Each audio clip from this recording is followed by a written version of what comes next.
Hi everyone, today I would like to explain the tutorial question 1. Before I start, I would like to label the graph at the left hand side as a figure 1 and right hand side as a figure 2. First of all, I will recap back to the knowledge that we learned in the linear equation y equals to ms plus c because it's very similar to the hypothesis function, where m represented the gradient, c represented the y-intercept. Normally, the xy value in the linear equation represented the training example, while the hypothesis function is used for the prediction value. From the figure 1, we can observe that there are 3 red marks and 1 black straight line. 3 red marks represented the value of the training example, while the black straight line represented the hypothesis function, where delta 0 equals to 0 and delta 1 equals to 0.5. To determine the difference between the prediction value and the training example, we will use cost function to determine it, where m represented the number of training example, x represented the input variables, y represented the output variables. And here are some examples. From the example 1, there are 3 training examples, and the delta 0 equals to 0 and delta 1 equals to 1. We can substitute these values into the cost function and get a value of 0. It means that the prediction value is totally fit with the training example. For the example 2, the delta 1 equals to 0.5. After we substitute it into the cost function, we will get a value of 0.58. By using these two values, we can plot a new graph. And this is how the figure 2 comes from. Hi everyone, today I would like to discuss about the tutorial question 2. First of all, we need to know what is gradient descent. It's an optimization algorithm which is mainly used to find the minimum of a function. And we will use this algorithm to find the minimum of a function j. For example, if the derivation of cost function j has a positive slope, the delta j will be keep updating from the right hand side towards the left hand side until the center to get the minimum points.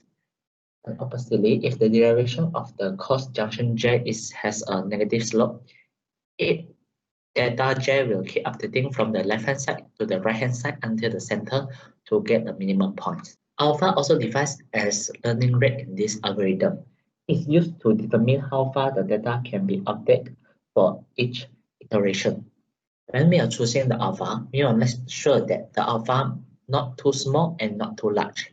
If the alpha is too small, it will cause a slow convergence. And if the alpha is too large, it may overshoot the minimum. The example of how gradient descent successfully converged and minimum value of cost function j has been obtained as shown in these two figures. The figure at the left hand side shows the graph of hypothesis function with the hypothesis line which corresponding to the delta 0 and delta 1, while the figure at the right hand side shows the control plot.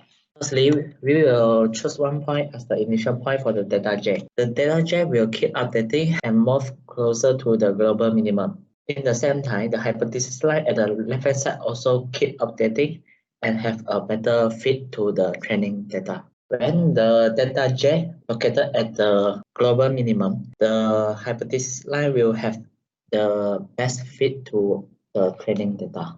Hello, my name is Yavkit. I'm from 4BNGS2. Today I want to talk about the feature scaling. What is the feature scaling? It's referred to putting the values in the same range or same scale so that no variable is dominated by the others. This is the question from week 6. Learn why the learning algorithm will shuffle during the trainings when features are not scaled accordingly. The feature with high magnitude will weigh in a lot more in the distance calculation than feature with low magnitude. To suppress this effect, we need to bring all the features to the same level of magnitude. This can be achieved by scaling. We can speed up the gradient descent by scaling. This is because the delta will descend quickly on small range and slower on larger range. These two graphs show the contour cosine graph of the gel delta. The left hand side is without scaling and the right hand side is with scaling. From the graph on the left hand side, we can see the contour graph is bigger, and the gradient descent take more time in calculation go to the global minimum. Well, on the graph on the right hand side, the contour is smaller and the gradient descent takes a shorter time in calculation to the global minimum. So the learning algorithm without scale accordingly will take more time in calculation go to the global minimum. This tree is the suggested feature range in scaling. Substitute recurrent value into the hypothesis function in your explanation. This is the general formula for the hypothesis function. And with this also, after we sub the value of the parameter, it shows this result. So hi everyone, I'm Chang Nixon from Forebank S2. So today I'm going to talk about this cost function. So to develop a linear regression model, we will use this j theta as our cost function. So next we turn it into a convex function and simplify it and become this logistic regression cost function. So for the first, let's see if y equals to 0, it will be a negative log h of x. So the graph will be like this as we plot it from 0 to 1. So for the other part of the graph will be cancelled. So if y equals to 1 and h equals to 1, hf equals to 1, we will get the cost of will be 0. For this, it's impossible for us to get y0, y equals to 1 as if the hx is 0, as it will be over and become infinity. So we will penalize the learning algorithm by a very large cost. So for next, for y equal to 0, it will be negative log 1 minus h of x. So it will be cost of 0. The cost will be 0 if y equals to 0.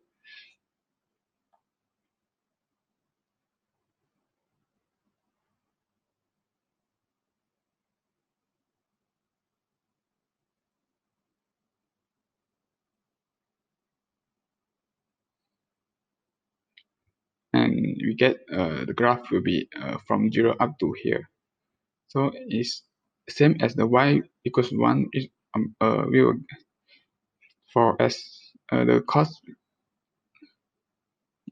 as the function 1 minus h of x equals to 1, and the cost will be infinity and make the cost very large. So that's all from me. Thank you. Good morning, my name is Lily Wei. Today I'm going to present about the tutorial week 7 question number 2, which is explain the cost function with regularization. And I want to talk a little bit about the linear regression. From the first figure, we can see the algorithm doesn't fit the training set very well, so we can say it's an underfitted case. And for the second figure, we can see the algorithm fit the training set very well, so we can say it's a good fit or robust. And for the third figure, we can see that the possible hypothesis is too large and it doesn't have enough data to constrain to give a good hypothesis and is unable to generalize well to new example. So we can say it is an overfitted case.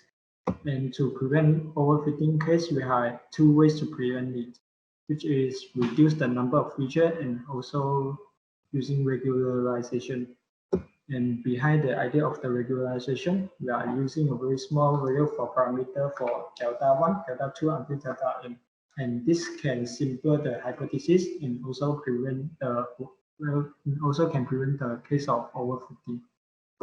And from this mathematically formula, we can see that the highlighted right term is stem for regularization term, and the lambda is stem for regularization parameter, and it is used to control trade-off between two different goals.